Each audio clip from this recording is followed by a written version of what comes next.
Kalau ditanya alasan atau motivasi kenapa kemudian Pak Ipong maju kembali Ya. di Pilkada Ponorogo pada tahun 2024 ini, kita harus melihat dulu bahwa kehadiran Pak Ipong di Pilkada 2024 di Ponorogo ini harus dilihat sebagai kabar baik untuk demokrasi di Ponorogo. Betul.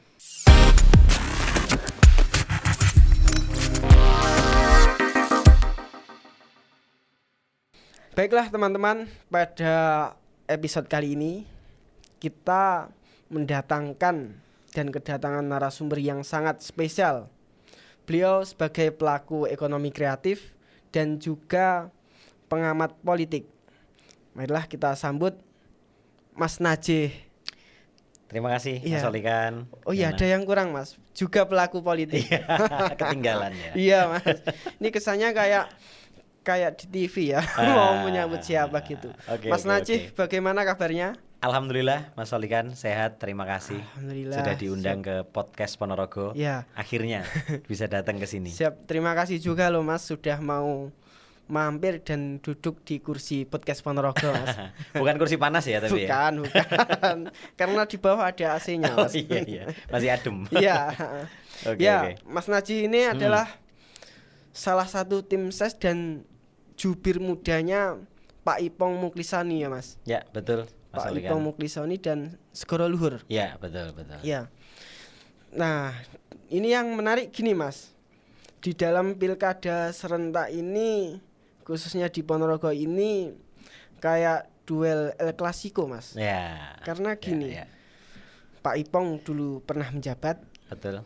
dan juga pernah kalah, Ya. ya kan? Mm-mm. Pak Giri pernah kalah dan juga menjabat hari ini. Betul. Nah, ini kayak kalau bisa dikatakan kayak Real Madrid dan Barcelona gitu Mas. Iya. Iya. Ya betul. Iya Klasiko kan, lah Mas? ya. Klasiko. Betul. Nah, tapi yang menjadi penasaranku gini Mas. Apa faktor dan semangat Pak Ipong kembali maju di kontestasi Pilkada Ponorogo? Oke, ya. Terima kasih Mas Solikan. Pertanyaannya sangat menarik ya. Awal-awal udah langsung Iya. cukup berat pertanyaannya. Ya, ini kan dibuat tagline Mas. Iya. Jadi gini Mas Solikan.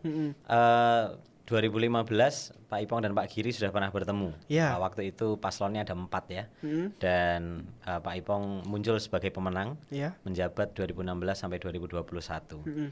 Di Pilkada 2020 Pak Giri maju kembali menantang Pak Ipong. Kala itu hanya 2 paslon. Ya. Duel aja di antara beliau berdua. Ya kan? Dan ternyata Pak Ipong yang keok ternyata dan Pak Giri yang berhasil menang. Iya. Dan ini adalah pertemuan yang ketiga berarti ya di antara beliau-beliau ini. Berarti ini ronde 3 ya. Ronde ketiga dan barangkali boleh dibilang ronde penentuan ya. Oke. Kan kalau kita bicara sepak bola gitu ini adalah leg terakhir penentuan gitu. Ya, betul Mas. Yang menang yang lolos gitu. Iya, betul Artinya juga yang sih. menang yang barangkali boleh dibilang lebih unggul pada nantinya gitu. betul. Kalau ditanya alasan atau motivasi kenapa kemudian Pak Ipong maju kembali Ya. di Pilkada Ponorogo pada tahun 2024 ini, kita harus melihat dulu bahwa kehadiran Pak Ipong di Pilkada 2024 di Ponorogo ini harus dilihat sebagai kabar baik untuk demokrasi di Ponorogo. Betul.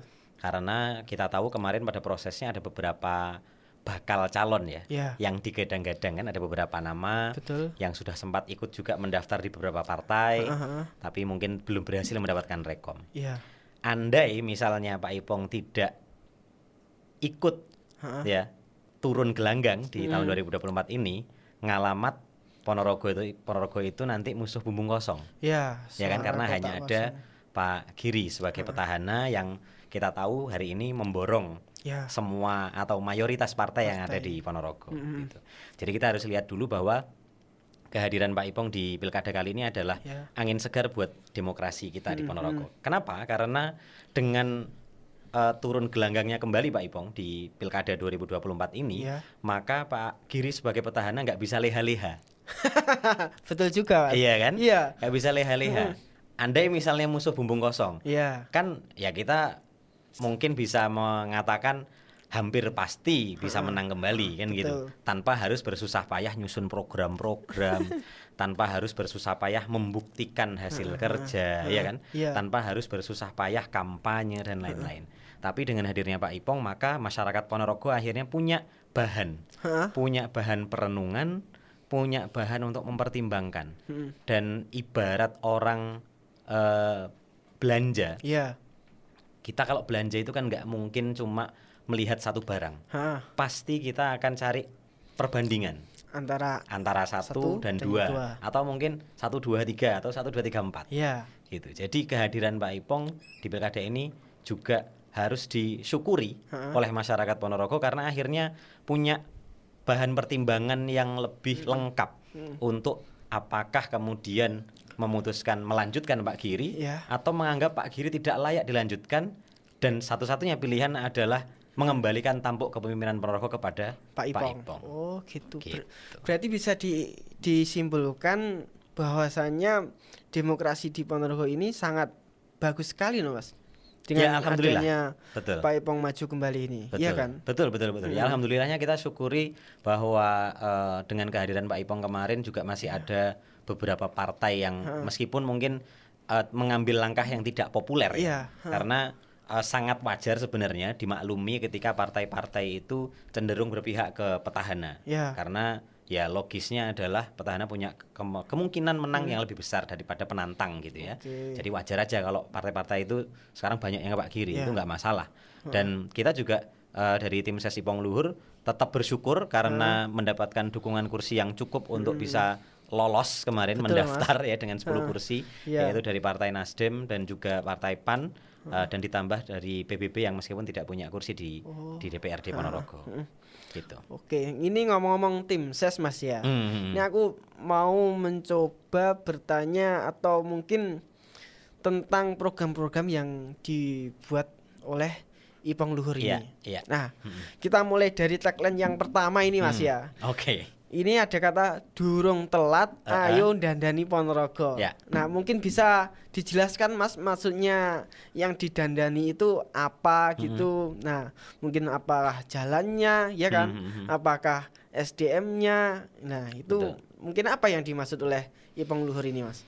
Iya, jadi Pak Ipong, Mas Luhur dan juga kami di tim selama ini melihat bahwa pemerintahan Pak Giri dan Bu Listiarita itu belum sepenuhnya berhasil dalam menjalankan atau mewujudkan apa yang dulu dicita-citakan atau apa yang dulu dijanjikan sebagai janji-janji politik pada Pilkada 2020. Ya, jadi Pak Ipong itu sudah seringkali menyampaikan kepada masyarakat bahwa beliau itu sangat legowo ketika kalah tahun 2020. Jadi beliau menganggap itu adalah sebuah proses politik yang sangat wajar ketika mungkin masyarakat menganggap bahwa Pak Ipong waktu itu juga tidak terlalu berhasil. Kemudian oh ya sudah, karena dianggap tidak terlalu berhasil ya wes lah Pak Giri aja gitu ya. Oleh masyarakat waktu itu yang akhirnya Mas. Pak Giri kan menang cukup banyak waktu itu 60-an%. Meskipun partainya juga sedikit kemarin. Waktu itu partainya juga sedikit, betul. Nah, tapi juga kemudian Pak Ipong menyampaikan kepada masyarakat di banyak pertemuan di masyarakat di desa-desa selama ini bahwa ternyata setelah saya legowo ya, setelah Pak Ipong legowo dan melihat bagaimana Pak Giri memimpin Ponorogo, ternyata kok masyarakat Ponorogo juga tidak mendapatkan apa yang waktu itu dijanjikan oleh Pak Giri. Oh gitu ternyata. Jadi ya ini misalnya saja ya, misalnya saja. Misalnya Mas. Betul, misalnya saja pada waktu 2020 saya ingat Pak Giri pernah menyatakan dalam debat publik calon bupati wakil bupati waktu itu bahwa beliau berjanji tidak akan membangun dengan berhutang. Gitu ya. Tapi hari ini kita sama-sama tahu bahwa di tahun pertama Pak Giri menjabat tahun 2021 beliau akhirnya berhutang juga melalui program PEN ya, Pemulihan Ekonomi Nasional dari PT SMI yang waktu itu kalau nggak salah hutangnya adalah 155 miliar dengan bunga sekian persen yang kayaknya sih belum lunas kalau nggak salah sampai tahun ini karena termin pelunasannya 5 tahun kalau nggak salah. Tidak berhenti sampai di situ. Di bulan Juli kemarin ya di bulan Juli kemarin hampir saja masyarakat Ponorogo juga kecolongan karena Pemkab mau berhutang lagi untuk pengadaan penerangan jalan raya ya yang waktu itu dianggarkan 50 sekian miliar. Mau dihutang juga melalui salah satu BUMN infrastruktur ya, sehingga waktu itu juga akhirnya menyulut respon dari masyarakat ya, ada demo cukup rame waktu itu demonya, ada mahasiswa juga, ada kelompok masyarakat juga bertemu dengan Sekda dan DPRD kalau nggak salah, akhirnya rencana hutang itu dibatalkan. Ya itu adalah 2 contoh saja yang mungkin bisa menggambarkan ya. Kalau kita mau ngudari, mau metani ya nanti banyak lagi, nanti durasi kita nggak cukup Mas Oli. Ya nanti di belakang kamera di aja. belakang kamera boleh ya, off air boleh ya. Oke. Terus berarti yang dimaksud mungkin bahasanya Dandani itu perihal hutang itu Mas ya? Iya, jadi karena gini Mas Oli kan, sebetulnya kalau kita bicara tagline Ponorogo hebat, Ponorogo maju, itu sebenarnya sama-sama positif ya. Cuman kalau memang kita mau hebat ya hebat beneran gitu. Jangan etok-etok, jangan hebat-hebatan, hanya hebat kelihatan di luar tapi dalamnya kosong. Itu kan ya kayak gini lah, misalnya kita sering ya dapat apa tuh namanya saran lah dari financial planner. Mas. Jangan kita itu berhutang untuk sesuatu yang konsumtif. Ini personal ya, bukan Pemkab ya. Betul. Tapi personal sebagai keluarga atau pribadi, jangan sampai kita itu berhutang untuk misalnya beli motor, beli HP. Tapi bolehlah kita berhutang atau kredit untuk modal usaha misalnya. Betul. Nah, apa yang dilakukan sama Pemkab selama ini itu adalah hutang yang dilakukan untuk konsumtif. Kenapa konsumtif? Karena penerangan jalan umum, kemudian membangun jalan melalui hutang. Itu jalan itu dia akan turun kualitasnya dan dalam sekian tahun dia harus dibangun lagi. Secara konsep mikroekonomi nggak masuk. Jadi seharusnya atau baiknya kita kalau memang mau memperbaiki infrastruktur ya kan, mau bangun macam-macam yang bagus-bagus yang sifatnya itu apalagi tersier, bukan kebutuhan primer. Bangun jalan raya masih oke lah, masih dikatakan kebutuhan primer. Tapi kalau sampai membangun sesuatu yang kebutuhannya itu tersier, tidak dirasakan manfaatnya oleh banyak orang dan itu mengorbankan uang yang seharusnya bisa digunakan untuk manfaat lain. Nah, ini yang salah kaprah perspektifnya. Perspektif Pemkab hari ini itu salah kaprah. Tapi gini Mas Najih, ngomong-ngomong pembangunan itu di kepemerintahan Pak Giri ini banyak face off, khususnya di kota. Ya, kalau itu gimana Mas? Kadang juga mikir ada bagusnya, tapi kalau dipikir kalau setelah apa yang disampaikan Mas Najih mengenai hutang terus yang kayak gitu kan berarti kita sebagai rakyat juga menanggung hutang nih. Secara tidak langsung Secara tidak langsung iya. Kita nyaurnya melalui apa ya? Kita kalau bicara komentar netizen ya di masyarakat itu kan adalah beberapa komentar yang alah mbok ya wis ben wong sing bayar udu awake dhewe ya. Nah. Jadi masyarakat kita berpikir bahwa ketika pemerintah hutang itu yang bayar bukan kita. Padahal kita sebetulnya ikut membayar, kita ikut nyaur hutang. Tapi melalui cara yang lain. Caranya apa? Caranya adalah dengan seharusnya misalnya kita mendapatkan atau masyarakat mendapatkan program-program lain yang itu bisa dilakukan dengan sebuah anggaran gitu ya.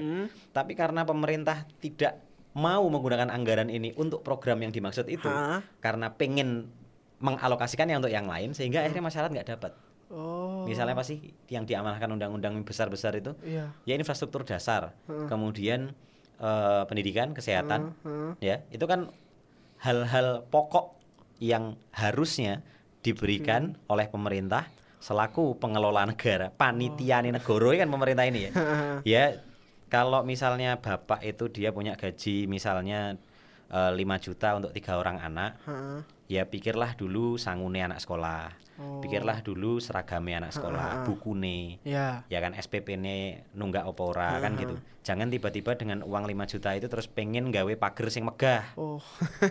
Apa monumen Riau Mas? Saya nggak bilang itu. Ya tapi saya cuma bilang kalau seorang bapak itu punya gajinya pas-pasan, pikirkanlah dulu hal-hal pokok yang harus dipenuhi, yang itu adalah haknya anak. Pemimpin pun juga gitu, harus lebih dulu memenuhi hak-hak pokok dari masyarakat. Jangan kemudian ya nyon sewu terus kemudian punya ego ya untuk membangun sesuatu yang sebetulnya tidak dirasakan manfaatnya oleh masyarakat banyak. Ya, Gitu. ngomong-ngomong Ponorogo hebat dan Indonesia maju, Mas.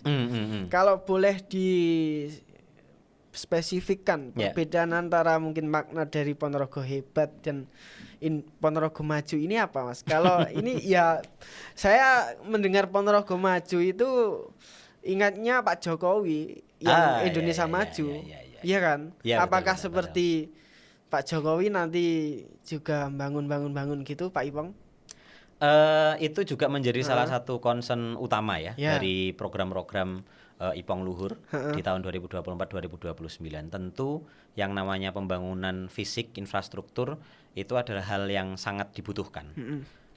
Tidak hanya jalan, tidak hanya mungkin jembatan dan seterusnya, irigasi dan seterusnya, tapi juga banyak infrastruktur lain yang sebetulnya dulu ketika Pak Ipong menjabat pun sudah dilakukan. Ya, hanya saja mungkin tidak semonumental yang sekarang sedang digagas oleh Pak Giri. Gitu.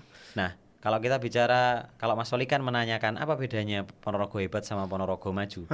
Ya kalau Ponorogo hebat saya tidak tahu. Mungkin Mas Soli kan bisa tanya langsung ke Pak Giri atau kepada tim beliau.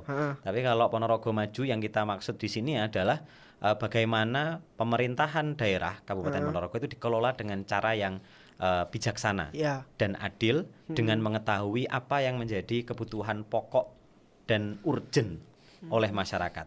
Kalau itu sudah terpenuhi, ya barulah kita boleh memikirkan hal-hal yang sifatnya sekunder atau tersier itu.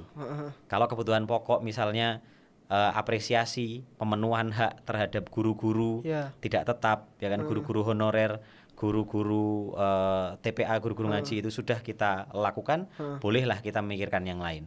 Kalau kader-kader posyandu kita sudah sejahtera, anak-anak kita semua sudah mendapatkan perhatian yang cukup melalui kegiatan posyandu itu, bolehlah kita memikirkan hal-hal yang lain. Ini kayak pidato Mas Najib ini. Oh itu tadi program ya itu tadi.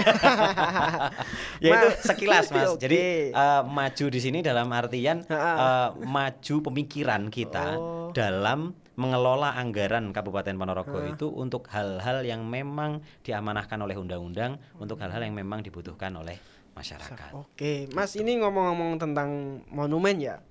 Boleh. Jikalau Pak Ipong terpilih, Pak Ipong dan Luhur terpilih menjadi Bupati Ponorogo 2024-2029. Monumen Riok ini apakah dilanjutkan atau tidak? Ini kita bicara sebagai, ini saya Mas ya, saya bicara bertanya seperti itu sebagai warga masyarakat Ponorogo yang paham demokrasi, dewasa demokrasi. Makanya saya menanyakan itu. Betul. Pak Ipong juga sudah beberapa kali ditanya oleh masyarakat, oleh Pandemen Riok juga. Pak Ipong, mangke nek dados monumen Riok pripun? Dilanjut napa mboten? Jawaban Pak Ipong sederhana. Saya akan lanjutkan asalkan dapat pendanaan yang cukup, khususnya dari pemerintah pusat. Karena kenapa? Karena pembangunan sebuah monumen seperti Monumen Riok itu menelan anggaran yang sangat besar, Mas Soli kan. Ratusan miliar jumlahnya. Dan ya ini juga menjadi hal yang kami kritisi dari pemerintahan Pak Giri adalah beliau kami sebut gagal mencari pendanaan yang tepat untuk membangun Monumen Riok itu. Kalau kita ingat tahun 2021 Pak Giri itu bilang bahwa Monumen Riok akan dibangun dengan dana investor dari Maroko. Saya masih ingat nama perusahaan itu GDTC. Ingat Mas ya? Oh ingat saya. Kalau nggak salah kepanjangannya Global Development and Trade Corporation ya, apa atau company gitu ya. Silakan dicari lah masyarakat. Mas Oli kan juga silakan nge-share apa atau cari lah, browsing. Tapi ternyata investasi itu tidak ada sampai hari ini. Nah, bener sih Mas. Kalau ngomong tentang itu ya Maroko, ingat ya Mas. Tapi aku juga ingat Mas, katanya ini ya yang disampaikan oleh siapa gitu waktu Rebek Suro kemarin, tahun berapa lupa aku. Katanya Riok, Monumen Riok itu sudah menjadi apa itu, pembangunan strategis nasional PSN ya namanya Ya, atau ya, apa ya. itu. Kalau itu bagaimana Mas? Dalam artian kan kemungkinan besar kalau sudah masuk dalam pembangunan strategis nasional kan jadi nih. Nah, Ya. ini kalau seumpama Pak Ipong jadi gitu loh Mas. Mhm. Ini mau apakah dilanjutkan, diberdayakan untuk sebuah ekonomi kreatif dalam Ya. seni reog gitu Betul. Mas. Soalnya ya kita warga Ponorogo apapun itu reog itu menjadi kebanggaan kita. Betul. Mm. Betul. Ya. Ya, jadi kalau soal Heeh. proyek pembangunan monumen reog dan museum peradaban ya, Ya. MRMP Heeh. itu betul-betul bisa dimasukkan ke dalam proyek strategis nasional atau PSN. Saya ingat kemarin di Gerbek Suro tahun 2024 ini ya, di bulan Juli, Ya. itu Sesmenko Perekonomian yang kebetulan juga orang Ponorogo itu kan berpidato di penutupan kalau nggak salah ya. Ya. Beliau menyampaikan bahwa proyek pembangunan monumen reog ini akan dimasukkan ke dalam PSN tahun depan. Oh, masih Ya tahun itu kita sama-sama doakan saja. Ya. Karena kita juga belum tahu apakah berhasil atau tidak, ya kan? Tapi yang jelas hal itu positif untuk Kabupaten Ponorogo. Karena apa? Karena pemerintahan Pak Giri Ya. sudah terlanjur memasukkan pembangunan proyek monumen reog museum peradaban itu ke dalam APBD multi years. Artinya setiap tahun APBD Ponorogo harus mengeluarkan puluhan miliar untuk menyelesaikan pembangunan monumen reog itu. Yang seharusnya sebetulnya pembangunan atau anggaran puluhan miliar itu masih bisa digunakan untuk hal-hal yang lain yang lebih positif lagi, yang lebih merata lagi buat seluruh masyarakat. Jadi komitmen Pak Ipong adalah monumen reog akan dilanjutkan dan beliau akan mencari cara bagaimana monumen reog itu bisa mendapatkan pendanaan dari pemerintah pusat. Oh. Seandainya tidak mendapatkan pendanaan dari pemerintah pusat, ya mungkin nanti akan dikaji lagi bagaimana nasib pembangunan monumen reog itu. Karena sebetulnya kan begini, kita kalau ya tadi Mas Oli kan bicara ya bahwa reog itu kan kebanggaan kita semua. Betul, setuju. Saya pribadi setuju karena saya juga bagian dari pecinta reog. Pak Ipong pun juga setuju bahwa reog adalah kebanggaan kita. Tapi apakah dengan adanya monumen reog itu akan serta-merta meningkatkan misalnya taraf kesejahteraan para seniman reog? Kan belum tentu juga Mas ya. Gitu. Jadi ada hal lain yang lebih perlu dipikirkan, bagaimana seniman reog Ponorogo itu bisa hidup dari berkesenian. Dan itu kan hari ini luput dari perhatian pemerintah. Kita kan ya sama-sama tahu bahwa dulur-dulur seniman reog itu masih sangat banyak atau mayoritas diantaranya itu masih nyambi untuk bekerja di bidang-bidang yang lain karena tidak bisa hidup dari reog. Tuh, tapi gini Mas, Gimana? aku ngomong-ngomong masalah itu ya. Kemarin pernah ngobrol dengan orang film, orang Ponorogo. Dan saya pun juga pelaku ekonomi kreatif gitu Mas ya. Kadang juga sempat berpikir kota kecil Ponorogo ini hal-hal yang bau seni, bau kreatif itu belum bisa menjadi sebuah kehidupan, mata pencarian. Ya, saya pikir-pikir juga gitu Mas. Betul. Iya. Kadang mikir enak di kota besar ternyata. Tapi mau nggak mau ini kota tercinta, ya kan. Tapi kalau gitu gimana Mas? Dalam hal ini saya nggak dalam artian nggak menyampingkan reog ataupun maksudnya semua aspek yang mungkin saya rasakan hari ini pun Ponorogo mulai maju dalam industri kreatif. Betul. Ekonomi digitalnya atau seni filmnya. Banyak seniman muda entah itu di seniman tradisional ataupun modern hari ini sangat tumbuh pesat Mas. Mulai dari bidang digital dan lainnya. Mungkin saya ingin menanyakan tentang perhatian Pak Ipong kepada semua seniman terlepas dari tradisional ataupun modern. Bagaimana Mas? Sebetulnya kalau kita membahas apa yang menjadi concern Pak Ipong terhadap para pelaku seni ya, dari sektor seni apapun itu yang ada di Ponorogo, sebetulnya kita bisa berkaca aja ke tahun 2016 sampai 2021 ketika Pak Ipong menjadi bupati. Pada waktu itu Pak Ipong itu komitmen dalam penganggaran pemerintah daerah Kabupaten Ponorogo itu kegiatan-kegiatan seniman itu semuanya terlaksana dengan rutin ya dan dengan jumlah yang sangat mencukupi. Pada waktu itu kita masih ingat yang namanya reog malam bulan purnama, wayangan bulan purnama, ya pentas teater, kemudian pagelaran reog di Telaga Ngebel. Itu terselenggaranya sangat terencana dan terjadwal secara rutin. Terutama di tahun 2018-2019 sebelum Covid di tahun 2020 ya. Sekarang di era Pak Giri ini saya kemarin coba browsing Mas Olikan. Saya ngecek di media sosialnya Dinas Pariwisata. Ya. Ternyata selama 3 tahun terakhir ini kegiatan-kegiatan yang saya sebutkan tadi itu terlaksananya dongdingan. Terlaksananya kadang ada, kadang enggak. Enek yo enek, lek ora yo ora. Dan akhirnya kita tidak bisa tahu kapan toh sakjane enek reokan bulan purnama iki sasi iki enek ora yo. Akhirnya kita enggak tahu.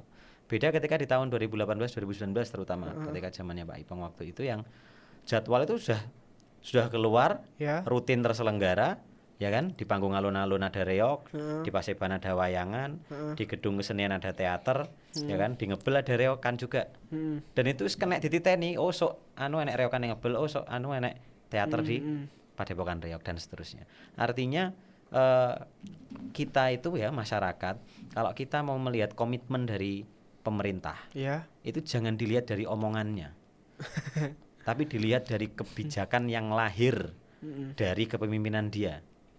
Jadi merakyatnya pemimpin, pro rakyatnya pemimpin, itu tidak dilihat dari omongan, apalagi cuma sekedar gaya atau penampilan, tapi dari kebijakan yang dikeluarkan. Itu Solikan. Ini ngomong-ngomong penampilan Mas ya. Ini baju atau OOTD-nya Pak Ipong dan Mas Luhur ini kenapa sama dengan Pak Prabowo dan Mas Gibran, Mas? Apakah gas gitu nanti? Nah, soalnya gini Mas, gimana? Ini kita flashback ke Pilpres mungkin ya. Di waktu Pilpres itu benar-benar bisa dirasakan bahwasanya pemilihan itu menjadi demokrasi itu pemilihan itu menjadi pestanya rakyat. Betul, ya. Di situ banyak orang yang bahagia, di situ banyak orang yang gembira dengan semua paslon-paslon yang ada gitu. Nah, ini nanti apakah Ponorogo dalam pilkada ini semua bergembira, bahagia, entah itu paslon 1 atau 2 atau tegang karena ini El Clasico, Mas. Saya ini loh Mas ya. Kadang mau podcast bahas politik itu juga takut berani gitu. Tapi karena ini media dan harus tidak boleh memihak Mas ya. Ya saya harus berani ngomong apa adanya dengan tujuan untuk apa ya? Informasi demokrasi. Gitu kan Mas? Ini saya cari aman. Ya, gimana Mas tentang penampilan tadi? Ini udah mulai dari Ponorogo maju. Terus apa ini? Oh, bajunya ya kan. Ini jangan-jangan yang menyuruh Pak Ipong ini Pak Jokowi mungkin Mas. Bisa dikatakan gitu enggak Mas? Enggak ya, kita ya ini aja. Jawaban sederhananya adalah kita melihat bahwa warna baju yang sekarang digunakan ya dan sudah mungkin terpampang di puluhan bahkan ratusan tempat di Ponorogo ada gambarnya Pak Ipong Luhur. Itu memang adalah warna yang disukai oleh masyarakat. Jadi ini kalau bicara strategi kampanye ya ini bocoran dikit lah ya, bocor halus ora apa-apa gitu. Gak apa-apa Mas. Itu adalah warna yang memang disukai oleh masyarakat dan itu adalah hasil diskusi dan kesepakatan dari banyak orang di tim pemenangan bahwa apa kira-kira warna yang mau digunakan disimbolkan oleh Ipong Luhur. Dan warna baby blue atau sky blue itu juga warna yang kalem ya. Warna yang kalem, bukan warna yang intimidatif. Jadi warnanya lebih menenangkan, lebih adem.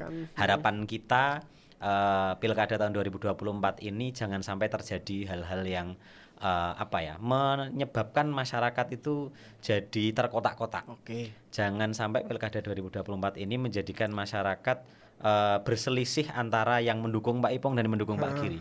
Kita jadikan Pilkada 2024 ini sarana yang menggembirakan bagi masyarakat Ponorogo untuk Kontestasi yang ya positif. mencari pemimpin berikutnya yang memang betul-betul lebih baik. Gitu. Ya. Jadi wajar aja kita tuh pengen apa ya, lebih baik dari hari kemarin itu kan ya.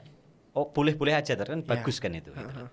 Berarti antara Pak Ipong dan Pak Giri lebih baik mana, Mas? Tanyanya jangan ke saya. Oh, Kalau saya yang ditanya kayak gitu ya jelas jawaban berarti saya tentu Ipong Luhur lebih baik kita daripada tanya ke Giri teman-teman Listiarita. netizen aja ya. Ya, boleh lah, boleh. Ya. Oke. Siap. Nah, ini Mas Najih ya. Dalam hal situasi yang sangat menegangkan ini, mungkin ya nanti ya dalam soalnya ini El Clasico. Ya. Sudah pasti yang dilihat dari awal hari ini kan sangat tegang gitu. Nah, terus gini mengenai politik money. Apa money Ya. politik Money atau politik. apa? Ya, politik uang. Ya, apakah dalam apa tadi? Money politik Mas Nah, ya? ya, money politik. Money politik itu nanti Ponorogo ini tingkatnya berkurang atau bertambah lagi Mas dalam pilkada ini nanti? Kalau melihat loh. Ya. Jujur saya pribadi tidak tahu menahu dan tidak akan memprediksi soal politik uang. Ya. Tapi yang jelas Mas Olikan bahwa saya harus menyampaikan selaku tim ses dari Ipong Luhur bahwa masyarakat sebaiknya tidak menempatkan pertimbangan utama dalam menjatuhkan pilihan nanti di antara Pak Ipong atau Pak Giri itu pada nominal uang atau menerima uang atau tidak. Ya. Jangan, karena bagaimanapun piro-piro ya yang diterima oleh masyarakat itu sebetulnya sangat tidak sebanding dengan apa yang akan masyarakat rasakan di 5 tahun ke depan. Ya, jadi sebaiknya pertimbangannya adalah betul-betul melihat bagaimana kualitas kepemimpinan. Ya. Karena Pak Ipong dan Pak Giri sama-sama sudah pernah menjabat. Artinya kayak tadi Mas Solikan sampaikan, masyarakat Ponorogo ini sudah punya memori, sudah punya pengalaman. Oh, zamannya Pak Giri piye, zamannya Pak Ipong piye. Ya. Dan kami di tim hari ini mungkin akan gencar mengingatkan apa yang sudah dilakukan oleh Pak Ipong dulu dan kita bandingkan dengan apa yang sudah dilakukan Pak Giri sekarang. Dan mohon kepada masyarakat Ponorogo untuk menggunakan pertimbangan-pertimbangan itu ya, bukan soal duitnya piro gitu ya. Ini itu Mas Olikan. Ini Mas Najih, ini juga sangat penting untuk ditanyakan. Berapa persen persiapan Pak Ipong Luhur hari ini, Mas? Waduh, kalau kita bicara persiapan ya harusnya mungkin skala 100% gitu ya.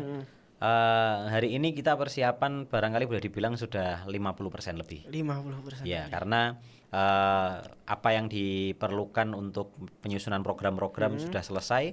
Ya, bagaimana program-program itu akan dilakukan nantinya juga sudah dihitung secara rinci dan betul-betul, dan Pak Ipong sudah menyampaikan seringkali di forum-forum di tengah masyarakat bahwa apa yang dijanjikan Pak Ipong sekarang dengan 22 program unggulan itu tidak mengada-ada, karena 15 diantaranya itu sudah dilakukan tahun 2016-2021. Jadi bukan ngawu-ngawu dan bukan ngenek-ngenek, hanya akan mengembalikan lagi apa yang dulu sudah dilakukan. Dan ternyata memang hasilnya positif waktu itu. Betul Mas. Gitu Mas Olikan. Bener sih, itu kerasa banget waktu ada program umroh 1000 marbot. Ya, dan marbot ya, betul. Oh, betul. itu orang desa itu semuanya pada ziarah ya, umroh. Betul. Melu seneng lah gitu. Iya, betul sih Mas. Nah, ini Mas, ini ada titipan apa ya? Pernyataan Mas. Pernyataan atau pertanyaan? Pernyataan. Oke. Nah, mungkin yang harus disampaikan oleh Mas Najih ini. Gimana? Ya, ini dalam artian gini Mas. Ini kan apa ya? Perkembangan zaman udah cepat. masyarakat pun juga semakin pintar tentang akannya dewasa demokrasi. Ya, betul. Ya. Betul. Jangan sampai beda pilihan itu menghancurkan sebuah pertemanan. Betul. Jangan sampai beda pilihan itu menghancurkan sebuah kekeluargaan. Nah, ya, betul. Mungkin bisa disampaikan Mas tentang kampanye dewasa demokrasi. Soalnya gini Mas ya, kita harapannya ini saya Mas ya Gen Z atau milenial ini, entah 23 tahun pokoknya. Ya ke depan saya mulai hari ini dan ke depan jangan sampailah ada hal-hal yang negatif dalam hal demokrasi. Betul. Bahwasanya bisa kita maknai demokrasi ini sebagai pesta rakyat untuk menentukan pilihan kita gitu loh Mas, untuk perkembangan yang lebih maju gitu. Nah, mungkin bisa disampaikan Mas. Ya, oke. Apa yang disampaikan Mas Solikan itu juga menjadi concern dan spirit kami di tim Ipong Luhur, bahwa Pilkada 2024 di Ponorogo ini harus adem dan harus lebih adem daripada tahun 2020. Apakah 2020 tidak adem? Ya, monggo masyarakat bisa melihat kembali pengalaman waktu itu seperti apa. Yang jelas sebetulnya kami mengusung spirit-spirit yang juga sudah sering kali kita dengar. Ya. Mohon maaf karena mayoritas masyarakat Ponorogo ini Muslim, ya tentu sudah tidak asing dengan istilah fastabiqul khairat, ya kan? Atau kalau kita di sebuah kontestasi, apalagi politik, ini kita seringkali berdebat, ya kan, memperdebatkan, membandingkan, ya wajadilhum bilati hiya ahsan lah. Jadi kita kalau mau memperdebatkan kualitas Pak Giri dan Pak Ipong, ya kan, mana yang lebih baik, mana yang lebih layak, ya dengan cara-cara yang ahsan, dengan cara-cara yang baik. Dan sebagaimana salah satu spiritnya orang Islam juga, ya, kita semua fastabiqul khairat, berlomba-lombalah dalam kebaikan. Artinya saya juga mengajak, kami dari tim Ipong Luhur juga mengajak sebisa mungkin kepada tim Pak Giri, Bulis Diarita, ya ayo kita sama-sama fastabiqul khairat, ya jangan ada tindakan-tindakan yang sebetulnya itu merugikan masyarakat. Kalau kita sampai melakukan intimidasi, kalau kita sampai melakukan fitnah, kalau kita sampai melakukan manipulasi informasi, itu yang mendapatkan resikonya, yang menjadi korban adalah masyarakat. Betul Mas, kasihan loh Mas kalau tetangga itu sampai termakan berantem. Ya kan, gara-gara ya itu tadi berantem gara-gara termakan informasi yang tidak benar. Jadi sudahlah, ayo kita dalam pilkada ini mari fastabiqul khairat, ya kan. Kalau memang harus berdebat, nanti ada debat capres cawabub ya, kemudian ada mungkin forum-forum yang lain, ya kita wajadilhum bilati ya ahsan aja. Gitu. Pakai cara-cara yang baik sehingga masyarakat juga adem gitu ngelihatnya, oh timnya Pak Ipong adem, timnya Pak Giri adem, ya kan, terus akhirnya bisa berpikir secara jernih. Nah gitu, ngomong spirit adem ini Mas, saya lihat Pak Giri itu di medsosnya juga merakyat dan adem. Nah ini kalau Pak Ipong, Mas Luhur dan Pak Giri Bulis dia ini sama-sama adem itu Mas ya. Seperti kan dilihat kan enak gitu loh Mas. Seperti ngopi bersama di warung modet ya kan. Foto lama ya, 2015 itu. Nah, mungkin Mas Najih pesan mungkin ke depan Ponorogo harus bagaimana? Iya, pesan saya dan juga tim Ipong Luhur kepada masyarakat Ponorogo yang pertama adalah mari kita laksanakan Pilkada 2024 ini yang sebentar lagi akan memasuki masa kampanye resmi, ya. Ini dengan sebaik-baiknya, semaksimal mungkin, artinya semaksimal mungkin dengan cara-cara yang baik tadi. Ya, kita gunakan kesempatan ini dengan riang gembira untuk mengenal betul-betul Pak Giri dan Pak Ipong, membandingkan betul-betul beliau berdua, kira-kira yang mana yang sebetulnya lebih layak untuk memimpin Ponorogo 5 tahun ke depan. Sekali lagi perspektifnya adalah bagaimana Kabupaten Ponorogo ini mampu memenuhi hal-hal pokok, hal-hal urgent yang dibutuhkan oleh masyarakat. Supaya kita tidak kebablasan salahnya.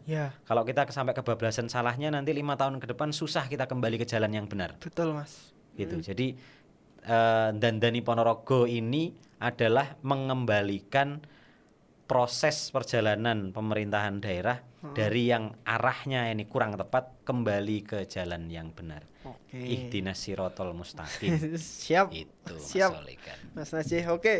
Mas Najih, terima kasih Sama-sama waktunya, Mas. Mas Solikan, terima kasih Ini, juga sudah diundang di podcast Iya, Ponorogo. saya yang sangat terima kasih Mas ini. Ini bagi saya ini pembahasan yang sangat menarik dan sangat menarik Mas ini. Terima kasih. Ya semoga bermanfaat ya buat oke, buat masyarakat Ponorogo yang Iya. menyimak kita kali ini. Oke, baiklah kita tutup dulu Mas ya. Mungkin ke depan kita podcast lagi dengan suatu hal yang beda. Oke.